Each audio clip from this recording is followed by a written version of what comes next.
I think one thing that's sometimes overlooked in our world of junk journals is black and white accents and colour palette, because they can add so much to a journal page, whether it's adding a focal point or adding some contrast. And I've got a few examples here on my desk of pages where I've used black and white as either a colour scheme or as an accent, just to show you some of the different ways that you might want to do this in your junk journals or your art journals.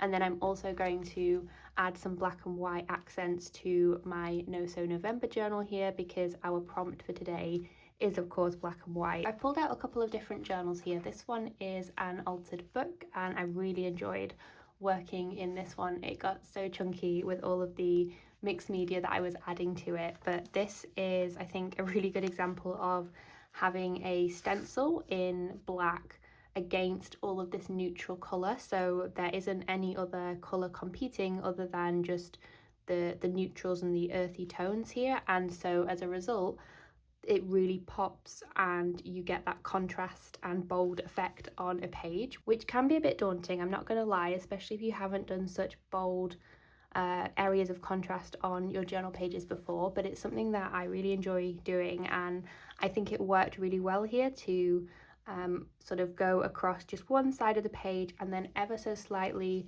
fading onto the other side. So it didn't completely take over the entire composition here, but it really just gives that pop. And you know, you can still obviously see all of the papers and things underneath, and I think it just helps to bring things together a little bit. So that is one example, by using a stencil and some acrylic paint on top of the collage papers you've already got.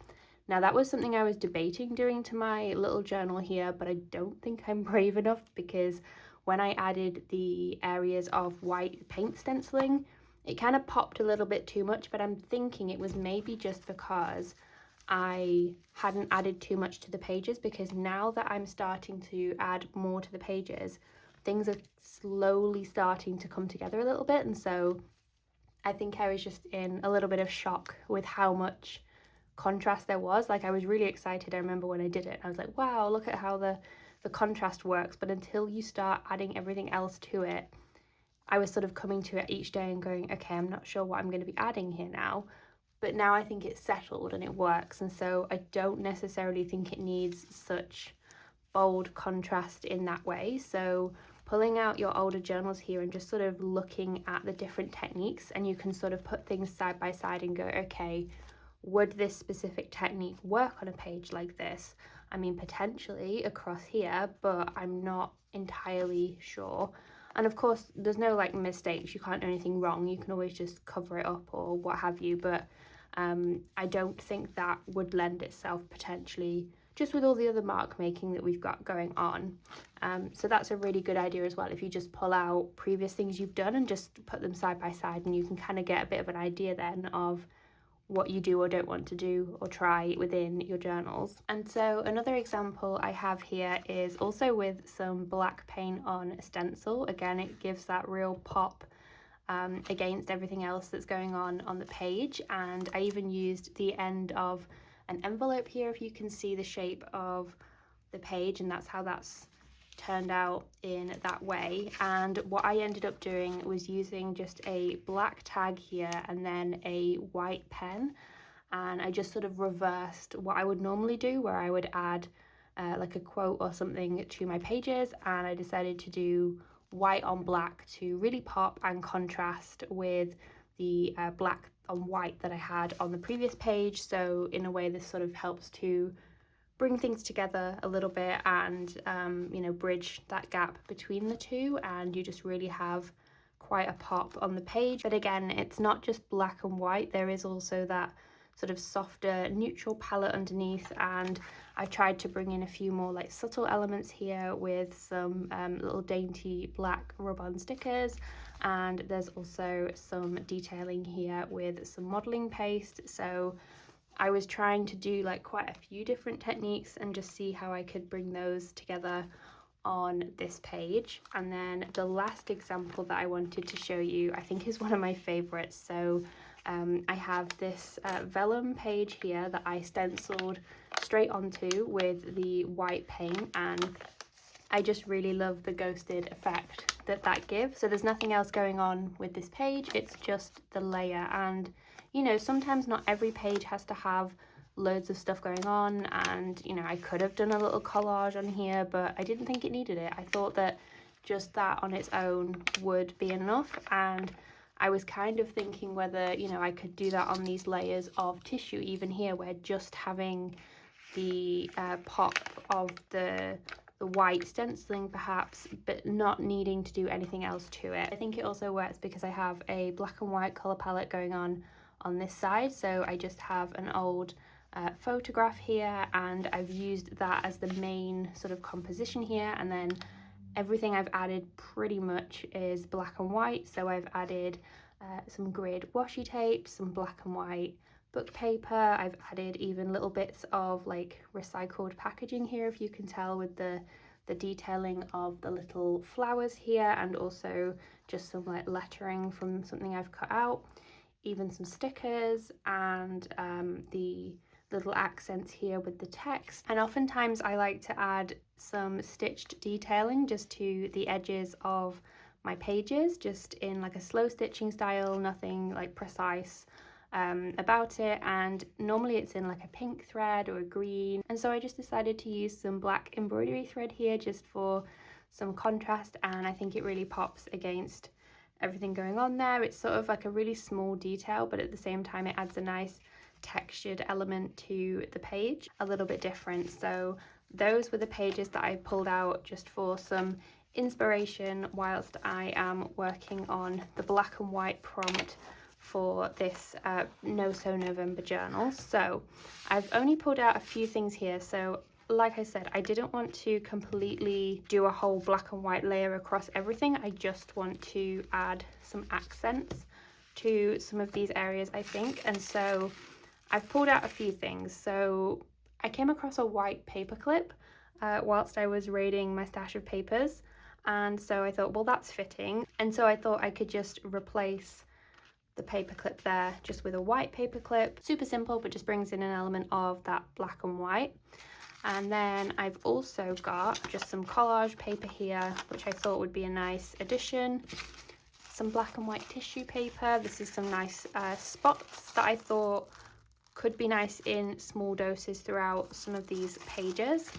And then I've also got some white stickers here. So these are just some bold white letters. Now I know I've used a few of these, so it'll be interesting to see what I can potentially spell out from the letters that I've got left. But I really liked adding these on some other pages I did because they are quite subtle. So you get the effect of some lettering, but depending on where you add them, they sort of either really pop against the craft or they blend in a little bit. And I'm wondering whether I have the letters to spell November, or at least N-O-V, and I don't, because I don't have an O, unless I cut up the Q, because what am I going to use the Q for?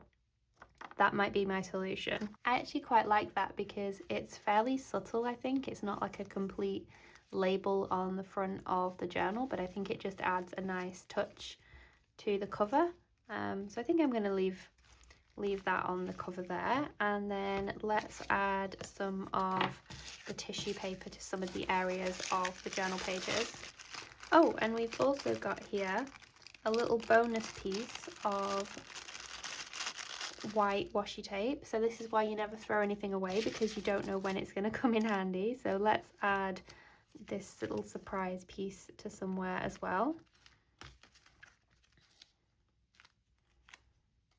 I'm just going to add this piece around about here, just so it covers up the back of the brad that I added to that page. And this is a little bit like, not bold, but I think because it's grey, it's kind of nice that it's hidden underneath here. And I really quite like the way that this is becoming one elongated little piece here. Like, I'm imagining some brush lettering running across here potentially, that I think would look really nice. But I'll need to add maybe a few more pieces around here perhaps, and then I can start to think about the lettering and how that would come together. But I'm quite pleased with how that's managed to cover that up without being too distracting, I think, just because it's not an image or any like bold text, like readable text.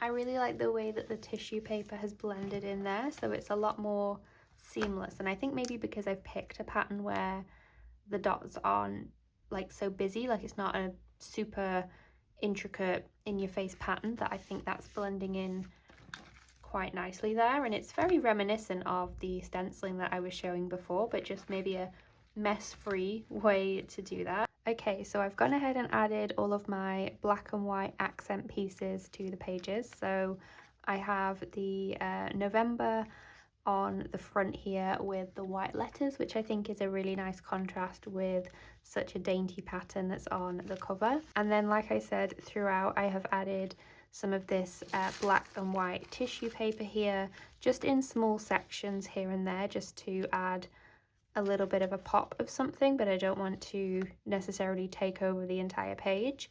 And I also have my white paper clip here. So I haven't added it on every single page. I tried to avoid the ones that were already feeling quite busy and just focused on the ones where I thought it might benefit from a little area there of some of the dots. And I also have this piece that's covering up the brad on this page. So that is my addition to the pages for black and white. And like I've said with the previous prompts, you know, not everything has to be super grand and like adding loads to a page. Like, it's really nice to work at this pace where you're just adding a little bit to your pages at a time and seeing how they develop. So you can just see there a few like little dotty areas are starting to appear, and I think it just starts to add that thread that runs throughout the whole piece. So that is my addition for black and white. I'd love to know what you've added to your journal for this prompt, and I will see you in the next one.